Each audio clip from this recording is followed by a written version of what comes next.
Let's review some old videos from my high school days. Welcome to the pole vault vlog where we talk everything pole vault. Guys, I'm gonna be honest, I'm gonna keep this one a little short and sweet because I'm in a little itty bitty depression funk. So I just felt guilty about not making a vlog for you guys. You guys like my shirt? It says I'm gonna man up all over myself. I put it on because of that little depression funk, but yeah, let's get into it. This video is coming out of a frustration I've been getting from vaulters and coaches over the last couple months. Shawn, I've watched the videos you've been posting, and I tried it at practice, and they don't work. What else do you got? My response is usually the same kind of similar stories. It usually starts with something like this. Remember when you were learning to ride your bike? How many attempts did you try? Did you try it once, twice, 3 times? Did you try it for a day? Did you try it for a week? Did you try it for a month? What happens when you finally got it? What did you do? A lot of this is coming from the things Mondo's doing. Mondo's jumping 19 feet. I want my kids to jump 19 feet. I want to jump 19 feet. I want to do what he does. So when you just start this crazy event, you're at 0. You're brand new. You don't know anything yet. This is Mondo. This is you. I put Mondo at a 9 because he's gonna jump higher, and if I put him at a 10, there's no more numbers, guys. That's the best. So if this is you and this is Mondo and you want to get to here, there's all these little dots in between. So what is that? Hard fucking work. I mean persistence. Here's another great example. Jen and Rick sure get a lot of crap because they do things unconventionally and they think outside of the box.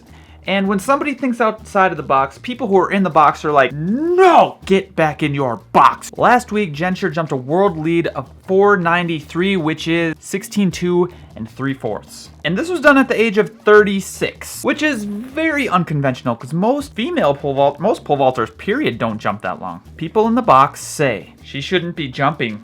And what's even cooler to me is this was the first meet she has PR'd in 10 years. She hasn't PR'd outdoors since 2008. So what happened in the last 10 years, might you ask? Hard fucking work. I mean persistence. When I started pole vaulting in 2001, I was level 0. I didn't know anything. I didn't even know how to hold the pole. My vault looked a lot like the vaults you guys send me. Right here I was jumping at 11 feet. My hand smashed me in the face. I wasn't moving the pole to vertical, and I didn't stay close to the pole on the invert. A lot of the things I tell you guys all the time. Fast forward 12 years, and what happened? Hard fucking work. I mean persistence. I jumped 18 feet for the first time. So to end this little rant, we all have all of the information literally in our pockets. But the information is useless unless you experiment and play and fail. And then experiment and play and fail again. This is true for coaches too. Take the free takeoff, for example. I have heard so many people tell me how awesome the free takeoff is. Is the free takeoff really more effective just because you read it in a book? Or do you have physical experience where you've seen it work and you know how to coach it and you know when not to coach it and you know how to make it work better? If you can't answer that, I don't care what you have to say. You need a little bit more hard fucking work. I mean persistence.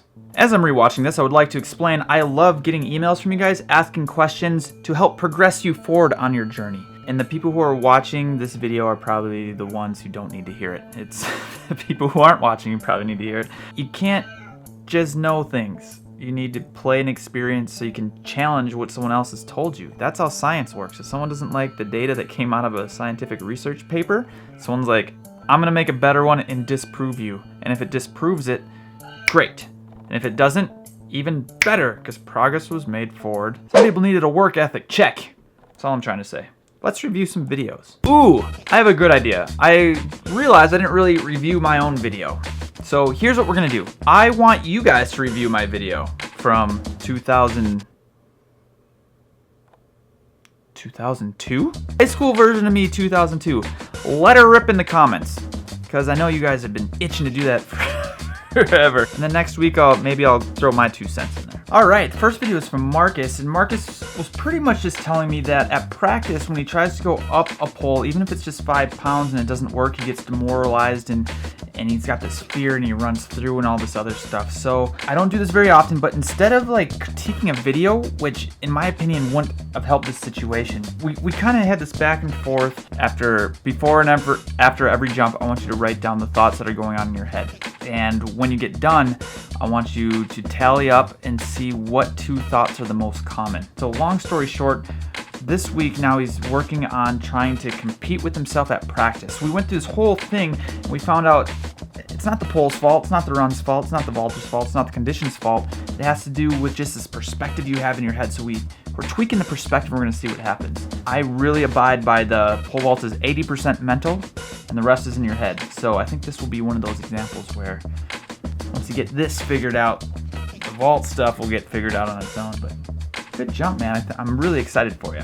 All right, this video is of Garrett, and the coach was telling me this is the first year he's actually had a coach. He's got all this speed and all this like technical stuff just kind of on his own, which blows my mind. You're awesome, man. You can tell that hard work is paying off. The biggest bang for your buck, since we're in season and the cues have to change a little bit, is I want to see how much more horizontal force you can get. Jump horizontally towards the back of the pit. I want you to swing horizontally like you're going towards the back of the pit.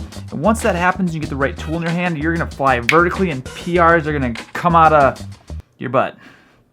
Probably not your butt. I don't know why I said that. I'm losing my mind. Jumping off the ground, being a little bit taller, trying to push energy that way is gonna have the biggest bang for your buck. Sick, dude. I'm really excited to see what it looks like. All right, last but not least, this is Alan. Alan has great speed. He was saying he's been working on his plant a lot, which you can tell he's trying to get it up early. It just never crosses the finish line. So it's getting up, and then all of a sudden, it never locks. So that arm just needs to be locked.